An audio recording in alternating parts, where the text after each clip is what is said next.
Saudi আরবের ভয়ঙ্কর তথ্য ফাঁস। নিরীহ গাজাবাসীর উপর হামলা চালাতে লুকিয়ে সাহায্য করছে ইসরায়েলকে। জাহাজ বোঝাই করে অস্ত্র আনছিল ইসরায়েলকে সামরিক সহায়তা দিতে। সম্প্রতি এমন তথ্য উঠে এলে সমালোচনার তোপের মুখে পড়ে দেশটি।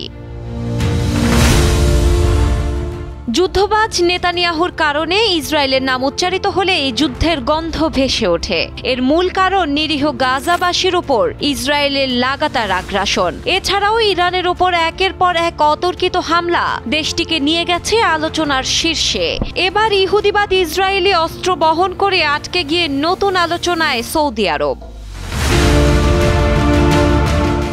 ইসরায়েলের জন্য যুক্তরাষ্ট্র থেকে লুকিয়ে অস্ত্র বহন করে আনছিল সৌদি আরবের একটি জাহাজ। এমন সময় ইতালির জেনোয়া বন্দরে স্থানীয় বন্দর কর্মীদের হাতে আটকা পড়ে যায় জাহাজটি।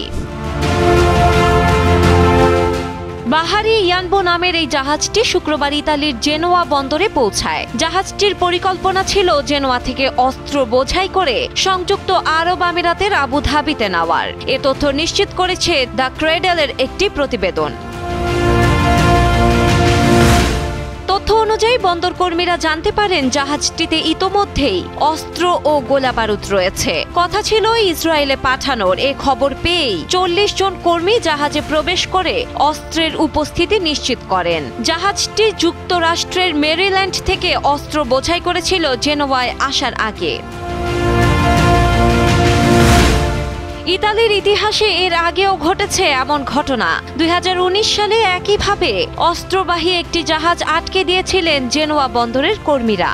গাজায় 2023 সালের 7 অক্টোবর থেকে ইসরায়েলের গণহত্যা চলমান থাকায় ইউরোপের বিভিন্ন দেশের বন্দর কর্মীরা ইসরায়েলমুখী অস্ত্র সরবরাহ বন্ধ করতে বেশ সক্রিয় হয়েছেন। সম্প্রতি 4 জুন ফ্রান্সের ফোস মার্সেই বন্দরের কর্মীরাও ইসরায়েলের জন্য আনা অস্ত্র জাহাজে তোলার কাজে অস্বীকৃতি জানান, যার ফলে জাহাজটি ফিরে যায় খালি হাতেই। এদিকে বিশ্বের বিভিন্ন দেশ সরব থাকলেও থেমে নেই নেতানিয়াহু। চলছে গাজায় ভয়াবহ আগ্রাসন। নেই খাদ্য, চিকিৎসা, থাকার জায়গা। গাজার বাতাসে শুধু চিৎকার আর হাহাকার। অনেকেই মনে করেন এই ভয়ঙ্কর পরিস্থিতি থামাতে যুক্তরাষ্ট্র চাইলেই হস্তক্ষেপ করতে পারে। কিন্তু ট্রাম্প প্রশাসন মানবিক সহায়তার কথা বললেও আওয়াজ তোলে না যুদ্ধ বন্ধে। এক সাক্ষাৎকারে তাকে জিজ্ঞেস করলে তিনি জানান সে বিষয়ে ইসরায়েল সিদ্ধান্ত নেবে। ডেস্ক রিপোর্ট, সময়ের আলো।